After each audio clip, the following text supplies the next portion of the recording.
새벽에 다리에 쥐가 나서 살을 누가 비틀어 잡아당기는 것 같다고 느끼신 적 있으시죠?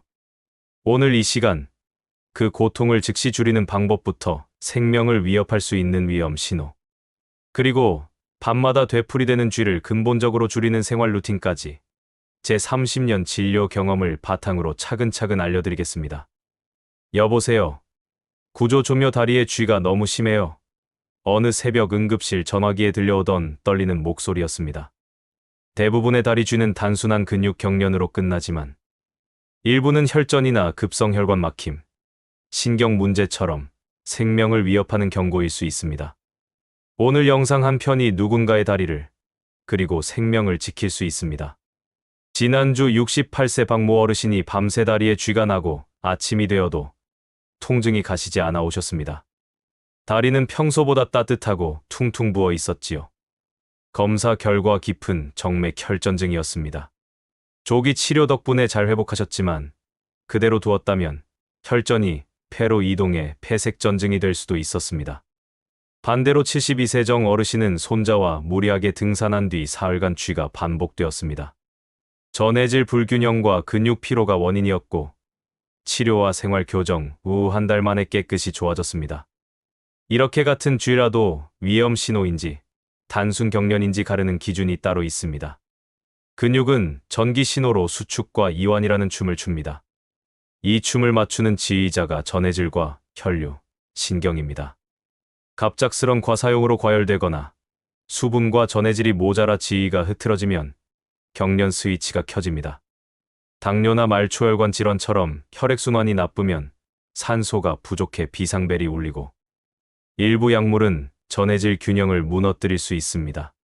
수면 중 발끝이 아래로 꺾이면 종아리가 과도하게 긴장하고 나이 들수록 근육량과 신경 반응이 떨어져 이세 조절이 흐트러지지요. 지금부터 놓치면 안 되는 위험 신호 5가지를 말씀드립니다. 첫째, 한쪽 다리만 유독 아프고 붓고 만지면 뜨겁거나 단단하다면 깊은 정맥 혈전증을 의심해야 합니다. 둘째, 쥐가 풀린 뒤에도 수시간에서 수일까지 통증과 뻣뻣함이 지속되거나 멍처럼 변색되면 근육 손상이나 출혈일 수 있습니다. 셋째, 다리가 갑자기 창백해지거나 차갑고 저리며 맥이 약하면 급성동맥 막힘일 수 있어 즉시 119가 필요합니다. 넷째, 다리 통증과 함께 숨이 차거나 가슴이 답답하면 폐색전증 가능성이 있어 역시 즉시 119입니다. 다섯째, 힘이 빠지거나 마비감, 보행장애가 생기면 척추관 협착 등 신경 문제를 확인해야 합니다. 이 5가지는 자택 대처보다 의료진 평가가 먼저입니다. 이제 당장 통증을 줄이는 안전한 순서의 응급 대처입니다. 첫째, 느리게 발끝 당기기입니다. 누워서 다리를 쭉 펴고 발끝을 서서히 몸쪽으로 당깁니다. 급히 확 당기면 근육이 더 놀라니 천천히 숨을 내쉬며 진행하세요. 무릎도 펴서 종아리 전체가 길어지도록 합니다. 둘째, 벽이나 수건을 이용한 스트레칭입니다.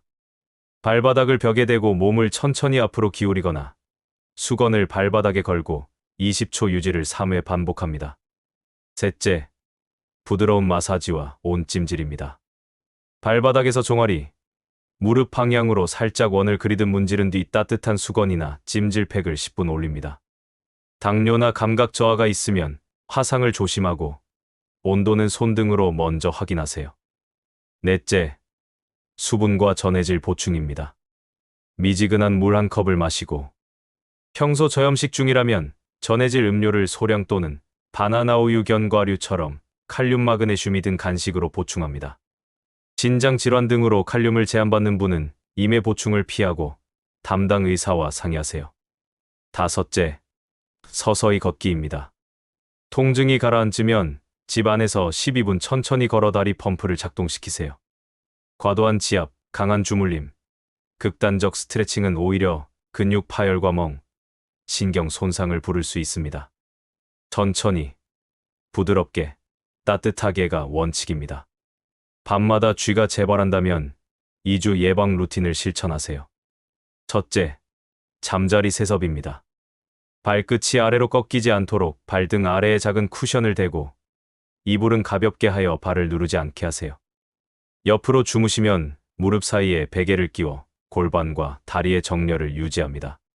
둘째, 취침 전 5분 스트레칭입니다. 누운 채 발목을 시계 반시계로 10회씩 돌리고 수건 스트레칭 20초를 3회, 발가락 쥐었다 폈다 20회를 합니다. 셋째, 낮 시간 1시간에 한 번 1분 펌프입니다. 앉아 있다면 발목을 위아래로 20회, TV나 독서 중에도 발가락을 의식적으로 꾹꾹 움직이세요. 넷째, 수분과 전해질 전략입니다. 아침, 점심, 오후에 한 컵씩 나눠 마시며 하루 1.5리터를 목표로 하되 취침 2시간 전부터는 줄여 야간료를 줄입니다. 식단에 바나나, 두부, 시금치, 감자, 우유, 요거트, 견과를 소량 고르게 넣으세요. 진장이나 신부전 등 의사 지시가 있다면 그 지침을 우선합니다. 다섯째, 약물 체크입니다. 이뇨제, 일부 지질 강화제, 혈압약을 시작하거나 변경한 뒤 쥐가 늘었는지 확인하되 임해 중단은 금지입니다. 담당 의사와 전해질 보충이나 약제 조정을 상의하십시오. 여섯째, 체온과 보온입니다. 겨울에는 느슨한 양말을 신고 전기장판은 약하게 타이머로 사용하세요. 취침 전 40도, 전후의 족욕 10분도 도움이 됩니다. 일곱째, 주 3회 20분 걷기입니다. 종아리 근육은 우리 몸의 보조 심장입니다. 꾸준히 써야 밤에 잠듭니다. 근한 오해와 금지 행동도 짚겠습니다. 나이 들어서 당연하다는 생각은 위험합니다. 반복되면 원인을 찾아야 합니다. 약 때문 같다고 임의로 끊는 행동은 매우 위험합니다. 약 조정은 반드시 의료진과 상의해야 합니다. 세게 주무르면 빨리 낫는 것이 아니라 근육 파열과 멍이 생길 수 있습니다. 진통제로만 버티면 일시적일 뿐 혈전이나 혈관 막힘 같은 중증 원인을 가릴 수 있습니다. 민간요법만 의존하는 것도 금물입니다. 특히 붓기, 창백, 차가움, 숨참이 동반되면 즉시 병원으로 가야 합니다. 다시 한번, 이렇게 하면 병원에 가야 합니다. 한쪽 다리만 붓고 뜨겁고 단단하다면, 다리가 갑자기 창백하거나 차갑고, 저리면 다리 통증과 함께 숨이 차거나 가슴이 아프면, 쥐가 풀려도 수시간에서 수일까지 통증이나 변색이 지속되면, 힘 빠진 마비보행 장애가 생기면 오늘 바로 진료 받으십시오. 망설임이 더 위험합니다. 정리하겠습니다. 첫째, 응급대처 3단계는 천천히 발끝 당기기, 부드러운 마사지, 온찜질입니다. 둘째, 재발 차단 루틴은 잠자리 자세 교정, 취침 전 5분 스트레칭, 낮 시간 1분 펌프입니다. 셋째, 위험 신호 5가지를 기억하고 해당 시 지체 없이 119 또는 응급실로 가십시오. 어르신들, 우리 몸은 늘 작은 신호로 말합니다. 그 신호에 오늘부터 귀를 기울여 주세요. 여러분의 밤이 편안해지고 내일의 걸음이 가벼워지길 진심으로 바랍니다. 이제는 혼자가 아닙니다. 저와 함께 건강한 하루하루를 만들어 가시지요. 구독과 좋아요 꼭 잊지 말아주세요. 정말 큰 힘이 됩니다. 많은 분들이 댓글로 물어보셨습니다.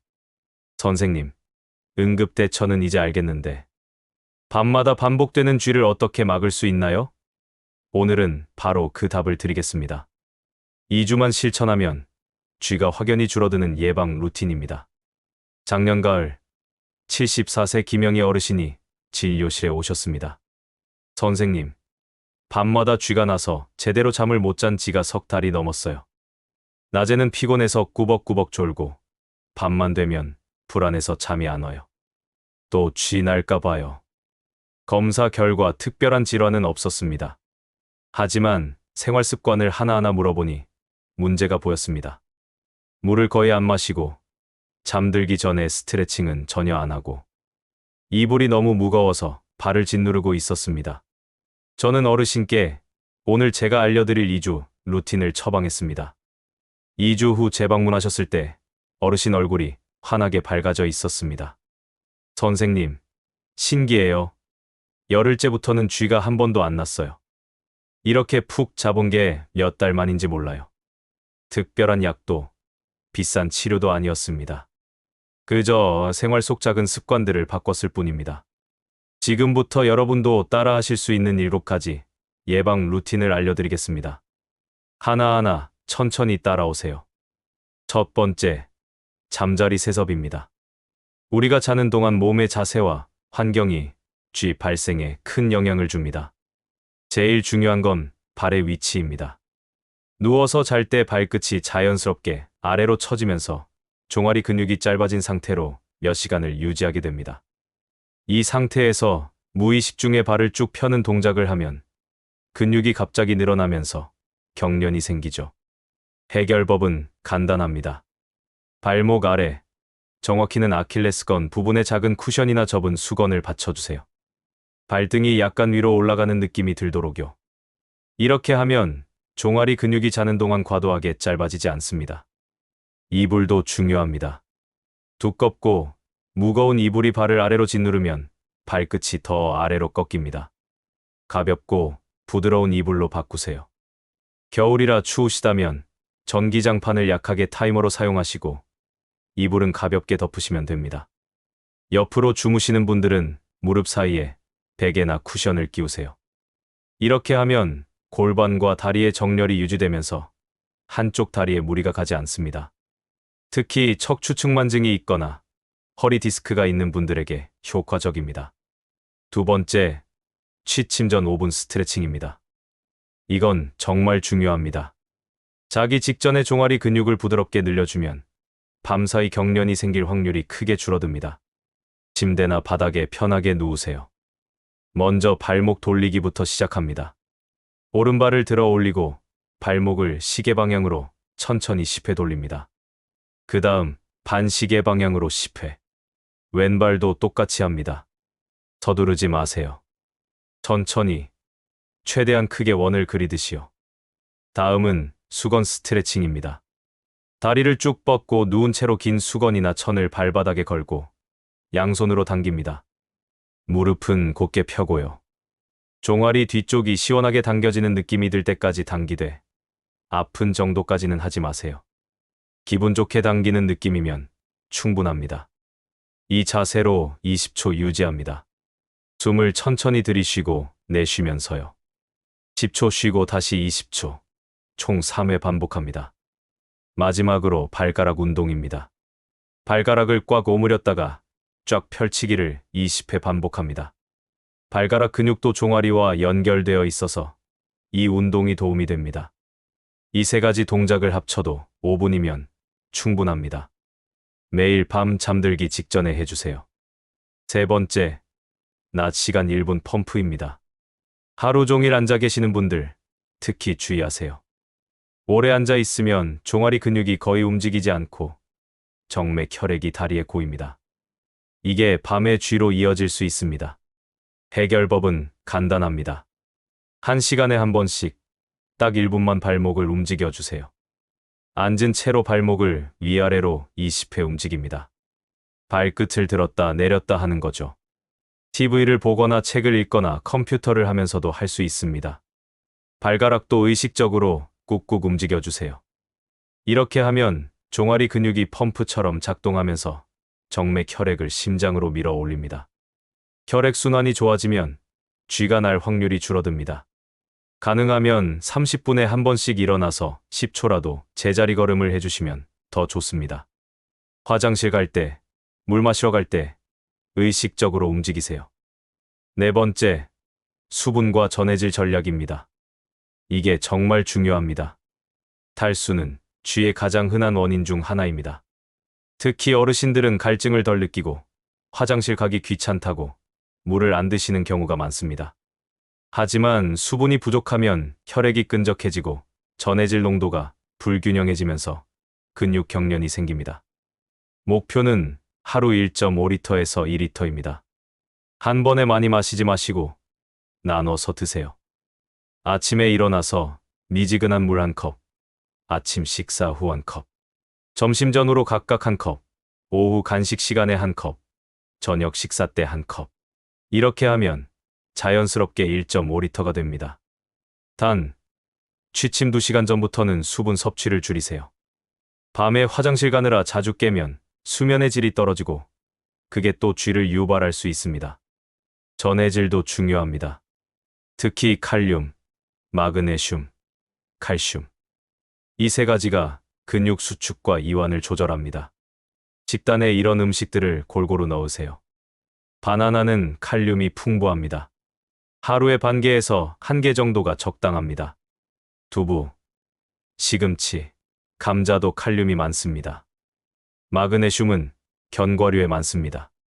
아몬드, 호두, 캐슈넛을 하루 한 줌 정도 드세요. 칼슘은 우유, 요거트, 치즈에 풍부합니다. 하루 우유 1컵 정도면 충분합니다. 단, 신장 질환이 있거나 신부전이 있어서 칼륨 섭취를 제한받는 분들은 반드시 담당 의사와 상의하세요. 칼륨이 너무 높아지면 부정맥 같은 심각한 문제가 생길 수 있습니다. 이뇨제를 드시는 분들도 전해질이 불균형해질 수 있으니 의사와 상의하십시오. 5번째, 약물 체크입니다. 일부 약물은 전해질 균형을 깨뜨리거나 근육 경련을 유발할 수 있습니다. 대표적인 게 이뇨제입니다. 이뇨제는 소변으로 수분과 함께 칼륨, 마그네슘을 배출시킵니다. 일부 고지혈증 약, 특히 스타틴 계열도 근육통과 경련을 유발할 수 있습니다. 일부 혈압약도 마찬가지입니다. 만약 새로운 약을 시작하거나 약을 변경한 뒤에 쥐가 늘었다면 꼭 담당 의사에게 말씀하세요. 절대 임의로 약을 끊으면 안 됩니다. 혈압약을 갑자기 끊으면 혈압이 급격히 오르고 이뇨제를 끊으면 부종이 심해질 수 있습니다. 의사와 상의해서 전해질 보충제를 추가하거나 약을 조정할 수 있습니다. 6번째, 체온과 보온입니다. 주의는 근육을 긴장시키고 혈관을 수축시킵니다. 특히 겨울철에 쥐가 더 자주 나는 이유입니다. 자기 전에 다리를 따뜻하게 해주세요. 가장 좋은 방법은 족욕입니다. 40도 전후의 따뜻한 물에 발을 10분 정도 담그세요. 너무 뜨거우면 화상을 입을 수 있으니 손으로 먼저 온도를 확인하세요. 족욕 후에는 발을 잘 닦고 보습 크림을 발라주면 더 좋습니다. 잠잘 때 발이 차다면 느슨한 양말을 신으세요. 너무 꽉 끼는 양말은 혈액순환을 방해하니까 헐렁한 면 양말이 좋습니다. 전기장판을 쓰신다면 너무 뜨겁게 하지 마시고 약하게 타이머로 23시간만 켜두세요. 밤새 켜두면 탈수가 올 수 있습니다. 7번째, 주 3회 20분 걷기입니다. 이게 가장 근본적인 예방법입니다. 종아리 근육은 우리 몸의 제2의 심장이라고 불립니다. 걸을 때마다 종아리 근육이 수축하고 이완하면서 정맥 혈액을 심장으로 밀어 올리거든요. 규칙적으로 걸으면 근육이 강해지고 유연해지고 혈액순환이 좋아집니다. 일주일에 최소 3회, 한 번에 20분씩 걸으세요. 빠르게 걸을 필요 없습니다. 편안한 속도로 숨이 약간 차는 정도면 충분합니다. 아파트 단지를 산책하거나 동네 공원을 걷거나 마트에 걸어가는 것도 좋습니다. 걷기가 힘들다면 실내 자전거나 수영도 좋습니다. 중요한 건 꾸준함입니다. 자, 이제 흔한 오해와 절대 하면 안 되는 행동들을 짚어보겠습니다. 첫째, 나이 들면 당연한 거지 뭐 하고 방치하는 것. 아닙니다. 쥐가 자주 반복된다면 반드시 원인이 있습니다. 당뇨, 갑상선 질환, 신장 질환, 말초혈관 질환 같은 기저질환이 숨어 있을 수 있습니다. 한 달에 3회 이상, 3개월 이상 반복된다면 병원에서 검사를 받으세요. 둘째, 약 때문인 것 같아 하고 임의로 약을 끊는 것. 정말 위험합니다. 혈압약을 갑자기 끊으면 뇌졸중이나 심근경색이 올 수 있습니다. 당뇨약을 끊으면 혈당이 급격히 올라갑니다. 약이 의심된다면 반드시 담당 의사와 상의하세요. 셋째, 세게 주무르면 빨리 낫겠지 하고 강하게 마사지하는 것. 근육이 손상되고 멍이 들고 심하면 근육 파열이 올 수 있습니다. 부드럽게, 천천히가 원칙입니다. 넷째, 진통제로만 버티는 것. 진통제는 통증만 일시적으로 가릴 뿐 원인을 해결하지 못합니다. 특히 혈전이나 혈관 막힘 같은 중증 원인이 있다면 진통제로 통증을 가리는 동안 병은 악화됩니다. 다섯째, 민간요법만 의존하는 것. 쑥뜸, 부항, 침술이 도움이 될 수는 있지만 한쪽 다리만 붓거나 창백해지거나 숨이 찬다면 즉시 병원으로 가야 합니다. 민간요법으로 시간을 지체하면 안 됩니다. 다시 한번 정리하겠습니다. 쥐를 예방하는 2주 루틴 7가지. 첫째, 잠자리 세섭, 발목 아래 쿠션, 가벼운 이불, 무릎 사이 베개. 둘째, 취침 전 5분 스트레칭, 발목 돌리기, 수건 스트레칭, 발가락 운동. 셋째, 낮 시간 1시간에 한 번 1분 펌프. 넷째, 하루 1.5리터 수분, 칼륨, 마그네슘, 칼슘 풍부한 식단. 다섯째, 약물 체크하고 의사와 상의. 여섯째, 족욕과 보온. 일곱째, 주 3회 20분 걷기. 이 7가지를 2주만 실천해보세요. 처음 며칠은 번거로울 수 있습니다. 하지만 일주일쯤 지나면 습관이 되고 2주쯤 되면 확실히 쥐가 줄어든 걸 느끼실 겁니다. 그리고 한 달쯤 되면 아, 요즘 쥐가 안 나네? 하고 깨닫게 되실 거예요. 여러분, 우리 몸은 놀라운 회복력을 가지고 있습니다. 작은 관심과 꾸준한 노력만 있다면 충분히 좋아질 수 있습니다. 밤마다 쥐 때문에 고생하시는 분들, 오늘부터 시작하세요. 2주 후 달라진 여러분의 모습을 기대합니다. 궁금한 점이 있으면 댓글로 남겨주세요. 구독과 좋아요, 알림 설정까지 해주시면 더 많은 건강 정보로 찾아뵙겠습니다. 감사합니다.